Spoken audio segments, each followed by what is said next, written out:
안녕하세요. 여러분의 미래와 재산을 풍요롭게 해줄 야나부입니다. 반갑습니다. 네, 오늘은 우리가 이제 사회 초년생들도 이제 투자를 이제 시작을 해야 되잖아요. 그런데 이제 시드머니가 또 어느 정도 모여야지 할 수 있는데, 시드머니가 약 1억 정도를 보통은 이제 모으면은 그 다음에 이제 투자를 어떤 걸 이제 하라고들 많이 하잖아요. 그러면 그 시드머니 1억, 오늘은 1억을 가지고 할 수 있는 그런 투자들이 어떤 게 있는지 한번 살펴보도록 하고요. 그리고 제가 생각하는 그런 이렇게 투자를 하는 게 지금은 좋을 거다라고 또 얘기를 드리도록 하겠습니다. 뭐 정답은 아니지만 아무튼 제가 생각하는 방향을 말씀드리겠습니다. 일단은 20대에서 30대를 이제 목표로 이제 보시면 될 것 같고요. 이제 상황도 어느 정도 지금 제가 설정을 해가지고 그에 맞춰서 이제 설명을 드리도록 하겠습니다. 1억이 생각보다 이제 크다면 크고 작다면 작을 수도 있는 돈인데요. 이제 우리가 이제 부동산을 투자를 하는 데 있어서는 그렇게 큰 돈은 아니에요, 사실. 하지만 어쨌든 이제 시드 1억으로 뭔가를 이제 할 수 있는 여건은 되기 때문에 한번 알아보겠습니다. 일단 상황을 먼저 설정을 해야겠죠. 직장인 5년 차에 이제 32세입니다. 그리고 남자고요. 그러면은 대리 정도 되겠네요. 그리고 35세 이전에 결혼 계획을 가지고 있습니다. 그러면 한 3년 정도 남았네요. 그리고 연봉이 5천 정도 되고 여자친구는 있습니다. 그리고 부모님 지원은 받지 않는다고 이제 가정을 하고 이제 진행을 하겠고요. 그리고 시드는 현재 1억 정도, 뭐 이런 거 신용대출 빼고 그냥 순수 모은 거 1억 정도 수도권에 거주를 하고 있다. 수도권 내에서 움직이는 것을 이제 선호를 하겠네요. 투자 종목이 이제 어떤 게 있냐? 부동산, 그리고 주식, 그리고 비트코인 이렇게 크게 세 가지 정도가 있을 건데 뭐 그 외에도 다른 것도 있긴 하겠지만 크게 세 가지로 이제 볼 수 있겠는데요. 네, 첫 번째 부동산 색깔을 좀 나눠놨어요. 부동산 노란색은 조금 안전하다. 리스크가 그렇게 엄청 크진 않다. 주식 조금 이제 변동성이 있다. 이제 리스크가 어느 정도 있다. 그리고 비트코인 변동성이 어마어마하게 심하다. 그러면 리스크가 상당히 높다라고 이제 볼 수 있겠고요. 자, 그러면 부동산부터 한번 살펴보실게요. 하나씩. 일단은 아파트가 있을 거고요. 그리고 빌라도 있을 거고, 그리고 청약을 하는 것도 있을 거고, 그리고 아파트를 투자를 하는 경우도 있을 거고, 또 비주택 쪽으로 투자를 할 수도 있을 겁니다. 그러면은 아파트가 그래도 가장 쉽죠. 공부하기도 그래도 쉽고, 또 접근하기도 쉽고, 그리고 황금성에서도 좋고, 아파트를 이제 갭 투자로 이제 할 수 있을 겁니다. 그리고 실거주로도 할 수 있을 거고, 분양권, 그리고 재건축으로도 할 수 있을 것 같은데, 사실 아파트 갭 투자라고 하면은 우리가 1억을 가지고 있잖아요. 그러면은 한 갭 투자 1억 플러스 전세 한 3억 정도 해가지고 한 4억 정도 내에 이제 한 갭 투자를 이제 진행을 할 수 있을 건데, 그러면은 수도권의 뭐 구축 아파트 정도는 또 찾아보면은 가능할 수도 있겠네요. 그리고 갭 투자를 하는 데 있어서 레버리지가 들어가기 때문에 이 보증금 전세금이 어느 정도는 계속 받쳐준다는 가정 하에 움직이셔야 됩니다. 그러니까 전세가가 많이 떨어질 지역으로 이제 들어간다고 하면은 추후에 이제 갭 투자의 의미가 조금 많이 줄어들겠죠. 내 돈을 다시 더 넣어야 되기 때문에 이 부분은 당연히 분석이 더 진행이 돼야 되겠고요. 그리고 실거주 수도권에 살기 때문에 수도권 내에서 그래도 그나마 금액이 저렴한 쪽 실거주로 하면은 뭐 디딤돌 대출로 최대한 받아가지고 이제 들어가 사는 경우로 볼 수 있겠는데요. 이것도 뭐 LTV 뭐 70%다 받는다고 하고, 그리고 지금 DSR이 또 많이 적용이 되고 있잖아요. 그러면은 사실 크게 들어갈 수 있는 금액은 뭐 한 3억 정도밖에 안 될 것 같아요. 뭐 여기다가 뭐 신용대출 다 껴가지고 한다고 하면 뭐 한 4억 언저리까지도 가능하지 않을까 싶긴 한데, 아무튼 실거주에 대해서는 이제 좀 지금 당장은 좀 어렵지 않나 그런 생각이 들고요. 그리고 분양권도 있을 건데, 아파트 분양권을 살 때 일단 초기 계약금 플러스 한 프리미엄 정도만 필요하니까 분양권도 1억 내에서는 살 수는 있을 건데 규제 지역 내에서는 분양권을 사기가 어렵죠. 살 수가 없고 그러면은 규제 지역이 아닌 비규제 지역으로 가가지고 분양권을 사야 됩니다. 근데 이거에 대해서는 또 리스크가 있을 수 있어요. 여기가 이제 입주를 할 때쯤이면은 뭐 2년이든 뭐 3년이든 뒤에 그때는 지금 수도권 이제 3기 신도시랑 그런 것들 공급이 어느 정도 이제 구체적으로 이제 더 눈에 가시화되기 때문에 이것도 조금 리스크가 있어 보입니다. 그리고 재건축을 못 보죠. 예. 현금 시드 1억으로는 재건축 아파트는 수도권 내에서는 재건축은 좀 어렵지 않나 봅니다. 빌라 투자를 이제 할 수도 있을 건데요. 빌라 이제 갭 투자로 이제 진행을 할 수도 있을 거고요. 그리고 실거주로도 할 수 있을 거고. 그리고 입주권, 빌라 그러니까 조합 설립 다 되고 이제 입주권으로 되어 있는 재개발이죠. 입주권을 살 수도 있을 거고요. 또 이제 경매를 통해서 빌라를 이제 취득을 하게 되면은 아무튼 대출이 또 많이 나오기 때문에 그렇게 큰 돈이 들이지 않고 빌라를 경매를 통해서도 또 취득을 할 수 있겠네요. 갭 투자를 하기 위해서는 전세가율이 좀 많이 높아야겠죠. 그런 곳은 이제 실수요가 또 많은 지역들 쪽으로 해가지고 그리고 우리가 시드가 많지는 않잖아요. 많지는 않기 때문에 지금 조합 설립돼가지고 뭔가 진행이 되고 있는 그런 곳은 좀 어려울 것 같고요. 프리미엄이 많이 붙으니까 이제 아직 구역 지정이 되지 않은 향후에 그래도 이제 우리에게는 이제 시간이란 장점이 있잖아요. 20대에서 30대이기 때문에 그렇기 때문에 아직 구역 지정이 되지 않은 그런 지역들 위주로 해가지고 갭 투자를 할 수 있을 겁니다. 그리고 그런 지역들에서 내가 실거주까지도 이제 할 수도 있을 거고요. 대출을 최대로 받아가지고 이제 내 현금 1억까지 같이 엎어가지고 그러면은 이제 이거에 대한 또 장점은 사실 당장 원리금 상환 이런 것 때문에 조금 빠듯하긴 할 텐데 2년 일단은 2년만 좀 사는 거죠. 비과세 요건 정도만 만들어 놓고 그 다음에 이제 세를 주면서 나와서 다른 데 살면서 나중에 여기가 이제 5년이든 10년이든 뭐 조합 설립이 다 되고 입주권으로 이제 바뀌게 되면은 그때는 비과세 요건은 미리 다 채워놨기 때문에 뭐 필요할 때 만약에 뭐 웬만해서는 아파트까지 끌고 가면 좋겠지만 필요할 때 비과세로 현금으로 이제 바꿀 수도 있다는 점에 대해서도 이제 장점이 있겠네요. 그 다음에는 입주권이 있겠는데요. 사실 입주권은 어려울 것 같아요. 중간에 이제 진행 중인 상태이면은 아무래도 피가 또 많이 붙잖아요. 그렇기 때문에 1억으로는 좀 어렵지 않나 보고요. 빌라 이제 경매를 통해 가지고 빌라를 조금 한 10%든 15%든 조금 더 싸게 취득을 해가지고 전세를 맞추게 되면은 이건 이제 무피 투자도 이제 될 수 있겠는데 지금 설정이 20대에서 30대이기 때문에 경매 쪽으로는 이제 잘 알지 않는 한은 쉽지는 않을 것 같아요. 접근이 어려울 것 같고 현실적으로는 뭐 갭 투자 아니면 실거주 이 두 개 정도로 압축이 되겠네요. 빌라는. 그 다음에 이제 청약이 있을 수 있는데 청약이 이제 특별 공급 그리고 일반 공급 그리고 누구나 집이라는 그런 걸 또 만들었었죠. 조금씩 내 지분으로 가져오는 거. 그리고 임대주택이 있을 건데 이거 임대주택 일단 하시면 안 되고 누구나 집 이것도 제가 보기에는 별로예요. 아무튼 저는 정부 말은 따르지 않습니다. 안 따르는 게 최선인 것 같아요. 보니까. 그리고 일반 공급 그리고 특별 공급을 이제 청약을 노린다.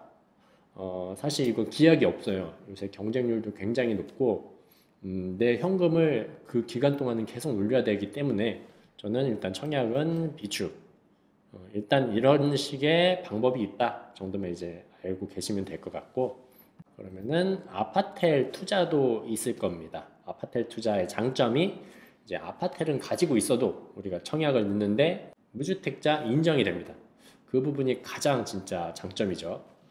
그리고 아파텔을 이제 청약을 넣을 수도 있겠고요. 아파텔 요새 많이 나오잖아요. 그리고 뭐 투룸, 쓰리룸 이런 것들이 많이 이제 아파트의 대체제로 이제 또 이제 사용이 되기 때문에 그리고 분양권이 있을 거고 갭 투자, 아파텔도 이제 갭을 통해서 투자를 할 수 있죠. 그리고 실거주도 생각을 할 수 있겠는데요. 청약이야 뭐 그냥 아파텔들 요새 경쟁률이 또 꽤 높으니까 근데 이제 또 많은 현장들이 나오니까 그 중에서 이제 안전 마진이 보이는 곳에 청약을 넣는 것도 하나의 방법이겠고요. 그러면 뭐 10% 계약금만 들어가고 나머지 중도금 대출 받고, 그리고 잔금 때는 뭐 전세를 맞춰가지고 그때 갭으로 이제 진행을 할 수도 있으니까요. 당장엔 또 잡을 수는 있겠죠. 그리고 분양권 아파텔이 지금 오피스텔 분양권 전매 제한이 안 걸리는 그런 것들은 이제 99세대 이하가 이제 전매 제한이 안 걸리죠. 그런 것들을 분양권을 뭐 조금 무피로 사면은 더 좋겠지만, 아무튼 입지 분석을 하셔가지고 분양권을 사면은 계약금 10%만으로도 이제 취득을 하실 수 있을 거고, 그리고 기존에 2021년 12월 말 전에 분양했던 그런 분양권을 산다고 하시면은 대출 70%까지 다 받으실 수 있으니까 이것도 어느 정도 이제 고민을 해봐야겠죠. 현재 지금 2022년에 분양하는 거에 대해서는 DSR 적용을 다 받기 때문에 이거는 이제 향후에 내 추가 자금이 얼만큼 들어갈지 또 고민이 필요한 부분입니다. 그리고 갭 투자, 아파텔도 이제 갭 투자를 할 수 있겠는데요. 아파트 오피스텔이 대부분 역 바로 근처에 있는 경우가 많아요. 그렇기 때문에 실수요자들, 전세로 이제 들어오실 분들이 이제 조금 많이 이제 찾는 경우가 있는데, 그런 경우에는 이렇게 갭 1억 언더로 충분히 이제 살 수 있는 지역들도 이제 수도권 내에서도 충분히 찾을 수 있습니다. 오를 곳을 갭 투자로 진행을 하셔도 될 거고요. 이거는 이제 레버리지가 크게 또 들어가는 부분이어가지고 수익률을 또 극대화할 수 있는 부분이 장점 같아요. 우리 실거주를 생각을 하고 계신다고 하면은 일단은 대출을 먼저 생각을 해보셔야겠죠. 대출이 얼마까지 나오는지. 그러면은 내가 예를 들어서 뭐 3억짜리 아파트를 산다고 했을 때 뭐 70% 나온다고 하면은 한 2억까지 나오니까 2억에서 2억 천까지, 그러면 한 3억 정도 수준의 아파텔로 실거주도 이제 어떻게 생각해 볼 수 있겠습니다. 하지만 이제 3억짜리 아파텔로 해가지고는 시세 차익이 볼만한 그런 게 또 마땅치가 또 찾기가 어려워요. 찾기가 어렵기 때문에 아파텔에서는 제가 보기에는 갭 투자 쪽 아니면은 분양권을 싸게 잘 사는 거, 이게 더 좋은 선택이라고 봅니다. 자, 그럼 다음 또 뭐가 있을까요? 비주택이 있었죠. 비주택으로는 오피스, 그리고 생숙, 그리고 지산, 그리고 토지 이렇게 있을 건데, 사실 지금 사회 초년생이고, 그리고 이제 향후 나도 이제 또 결혼을 할 계획이기 때문에 안전한 것들 위주로 또 움직일 확률이 높아요. 그래서 비주택은 조금 접근이 어렵지 않나 싶긴 한데, 아무튼 비주택도 우리 부동산 시장 중에 하나이기 때문에 오피스 투자, 이제 요새 오피스가 그래도 공실이 좀 많이 없다고 해요. 코로나 팬데믹으로 인해서 어느 정도 이제 오피스 시장이 조금은 더 활성화되었다라고 이제 보시면 될 것 같고, 그리고 생숙 있죠. 레지던스. 한동안 이제 작년에 핫했는데 이 부분에 대해서는 현재 뭐 분양하는 그런 생숙에 대해서는 이제 웬만해서는 또 보수적으로 보시길 바라겠고요. 생숙은 대부분 다 수익형으로 이루어지기 때문에 시세 차익 보기는 또 쉽진 않아요. 투자금을 굴려가지고 CD를 불리는 게 목적이기 때문에 안정적인 수익이 아닌, 그렇기 때문에 생숙은 조금 이제 고민이 필요하고요. 그리고 지식산업센터도 또 투자를 사람들이 많이 하죠. 전매가 되는 것도 있고, 대출이 또 지산은 상당히 많이 나오다 보니까, 또 지산도 이제 좀 어느 정도는 또 전문 분야 쪽으로 들어가기 때문에 충분히 고민하고 분석하셔가지고 향후에 진짜 시세 차익이 날 만한 곳을 당연히 해야 되겠죠. 그리고 이제 토지가 있겠는데, 사회 초년생이 토지를 해가지고 시세 차익을 보려고 하겠다. 그리고 토지는 또 오래 좀 묵혀야 돼요. 오래 묵혀야 되는 시간이 있기 때문에 이게 사회 초년생한테는 좀 안 맞지 않나 라는 생각이 듭니다. 아무튼 제 의견으로는, 현재 설정으로는 비주택 쪽으로는 아직은 좀 이르다라고 이제 생각이 들고요. 그러면 주식으로 넘어가 볼게요. 이제 부동산에서 이제 주식, 좀 리스크 있는 주식으로 보면은 이제 뭐 제가 주식 전문가는 아니에요. 진짜 주식 진짜 몰라요. 전문가는 아닌 게 아니고 주식을 상당히 저도 모르는데, 일단 뭐 제 견해로는 본인이 증권가 직원이다라고 하시면은 일단 무조건 하세요. 증권가 직원이면은 아무래도 고급 정보를 조금이라도 더 빨리 얻을 수 있기 때문에 그거에 대한 조금 더 발빠른 이제 밑에서 이제 잡을 수 있는 그런 기회들이 많이 있을 겁니다. 그럼 이제 무조건 하시면 되겠고, 내가 이제 주린이다, 주식에 대해서 잘 모른다 라고 하시면은 진짜 하고 싶다라고 하면은 미국장 뭐 S&P 500 미국의 이제 ETF들 위주로 그냥 조금씩만 소액으로 사는 거를 추천드리고, 지금 있는 현금을 올인해 가지고 사기에는 많이 부담스럽지 않나 생각이 듭니다. 자, 또 넘어가 볼게요. 이제 주식은 제가 잘 모르는 분야니까 이 정도로만 하고, 비트코인. 비트코인이 이제 뭐 엄청난 하이 리스크가 있죠. 하이 리스크가 있고 그 등락폭이 굉장히 크게 나타납니다. 뭐 2, 30%는 뭐 그냥 일상이에요. 다반사고 2, 30% 왔다 갔다는. 그렇기 때문에 사회 초년생 입장에서는 웬만해서는 멘탈이 못 버팁니다.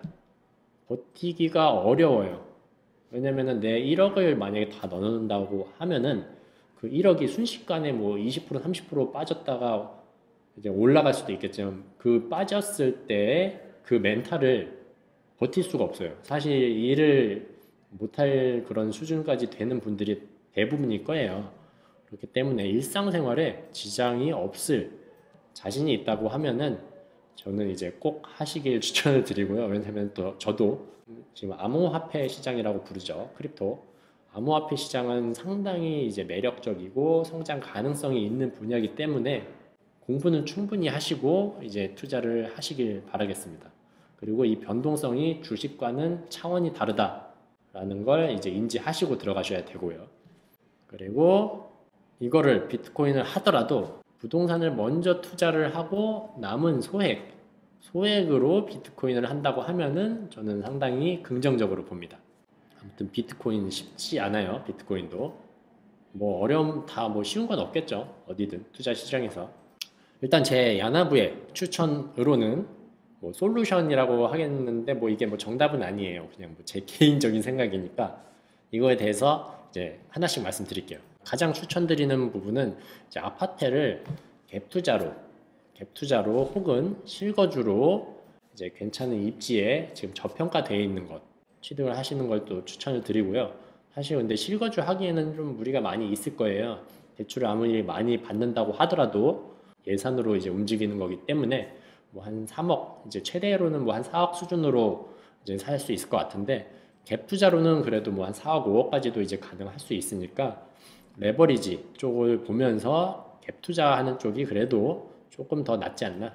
그리고 이제 원리금 상환 이런 게 안 들어가니까 그 돈으로 차라리 월세, 뭐 원룸이나 이런데 월세를 좀 저렴하게 사시던지, 아니면 부모님 집에서 잠깐 조금만 더 이제 사시던지 하는 게 더 좋아 보입니다. 그리고 이제 두 번째로는 재개발을 갭 투자로 이제 사거나 또 실거주를 할 수도 있겠는데요. 젊을 때 이제 그게 가능하죠. 몸테크. 사실 빌라 투자라고 하면은 구축 빌라 같은 경우에는 갭 투자가 어렵죠. 갭 투자가 어렵죠. 왜냐면은 전세가율이 또 이렇게 엄청 막 높은 편이 아니기 때문에 재개발 갭투를 하기 위해서는 웬만해서는 뭐 신축 빌라 신축 쪽으로 이제 보셔야 될 것 같고요. 그러면은 이제 구축에 또 실거주를 하는 방법도 있어요. 구축에 실거주를 또 대출을 어느 정도 받아가지고 그렇게 되면은 대신 단점이 많이 뭐 한 20년, 30년 돼가지고 좀 사는데 굉장히 불편함은 있을 거예요. 하지만 그냥 몸테크라고 생각을 하고 실거주를 하는 것도 나쁘지 않습니다. 왜냐면 구축 빌라는 장점이 지분이 상당히 높기 때문에 신축 대비해서 그거에 대해서 일단 시작에서 이득을 보고 가는 경우가 있으니까요. 1번이나 2번에서 부동산을 사고 나서 뭐 예를 들어서 500이든 1000이든 이렇게 남았다라고 하면은 그 돈을 그냥 현금으로 그냥 은행에다가 맡겨두지 말고 그 시드로 주식이나 코인 쪽으로 이제 해보는 것도 이제 추천을 드리고요. 뭐 이럴 수도 있어요. 물론 이럴 수도 있긴 한데 젊을 때 그냥 한 1000만 원 정도, 1000만 원 이내에서 이제 소액으로 그 경험을 해보는 것도 사실 도움이 많이 돼요. 그리고 장기적으로 좀 본다고 이제 생각을 하시고, 뭐 ETF나 코인도 이제 우량한 이제 뭐 이더리움이나 그런 것들 위주로 이제 하시면 좋을 것 같고요. 공부 겸 이렇게 소액으로 하시는 걸 또 추천을 드립니다. 저라면은 리스크를 안고 주식이나 코인을 하고 어느 정도 이제 수업료를 낼 수도 있다라고 이제 생각을 하고요. 예적금은 안 할 것 같아요. 아무리 금리가 높아진다고는 하더라도 사실 은행에 그냥 맡겨두는 것 자체가 그것만큼 리스크거든요. 그렇기 때문에 저는 이 방법을 또 추천을 드립니다. 여기까지 이제 오늘 이제 1억으로 우리가 할 수 있는 것들이 어떤 게 있는지에 대해서 살펴보았는데요. 사실 할 수 있는 게 또 많이 있죠. 이거 말고도 제가 얘기 드린 거 말고도 더 있을 거예요. 근데 그냥 제가 생각하는 현실적으로 할 수 있는 것들 위주로 이제 추려봤고요. 1억이 또 큰 금액이면 또 큰 금액일 수 있어요. 사회 초년생 입장에서는. 그렇기 때문에 그 1억을 어느 정도 이제 시드를 잘 불려가지고 이제 내가 결혼을 할 때 어느 정도 내 집 마련을 어느 정도 할 수 있는 수준까지는 이제 올라오는 거를 목표로 해가지고 움직이면 참 좋을 것 같습니다. 지금 시장이 또 많이 좋지는 않아요. 현재 주식 시장도 그렇고 뭐 비트코인도 지금 엄청나게 지금 많이 아래로 지금 내려가고 있고, 그리고 부동산 시장도 지금 살짝 많이 차가운 상태고 지금 거래도 거의 안 되는 상황이기 때문에 이럴 때는 그냥 천천히 공부를 하시면서 기회를 찾아보시는 게 제일 좋을 것 같아요. 공부하시다 보면은 또 기회가 나타나기 때문에 부동산이든 뭐 다른 주식이든 20, 30대는 부동산을 그래도 어느 정도 리스크가 또 적으면서 레버리지도 가질 수 있으면서 또 수익도 크게 볼 수 있는 부동산을 조금 더 적극적으로 추천을 드리고요. 이번 지금 대선 전에 그리고 대선 후에 그 사이로 왔다 갔다 조금 많이 변동이 클 것 같은데 그때는 또 기회가 나타날 수 있거든요. 그 전에 좀 공부를 많이 하셔가지고 방향 먼저 잡길 바랍니다. 나는 아파트 갭 투, 아니면 나는 아파트 갭 투자, 아니면은 나는 실거주 겸 투자로 하겠다. 이렇게 뭐 방향을 먼저 잡은 다음에 그 부분에 대해서 좀 깊게 이제 자료를 찾아보시길 바랍니다. 뭐 제 얘기가 또 정답은 아니에요. 그냥 참고 정도로만 해 주시면 좋을 것 같고요. 여러분은 이제 시작이에요. 20대에서 30대는 이제 막 시작인 사람이고 또 시간이 상당히 많이 이제 남아있는, 또 시간이 또 금이잖아요. 그런 시간을 잘 활용할 수 있는 그런 투자 쪽으로 이제 생각을 해 보시기 바랍니다. 여기까지 이제 마무리하고요. 이상 시청해 주셔서 감사드리고, 그리고 구독과 추천 그리고 알림 설정까지 해주시면 상당한 힘이 되겠습니다. 네, 감사합니다.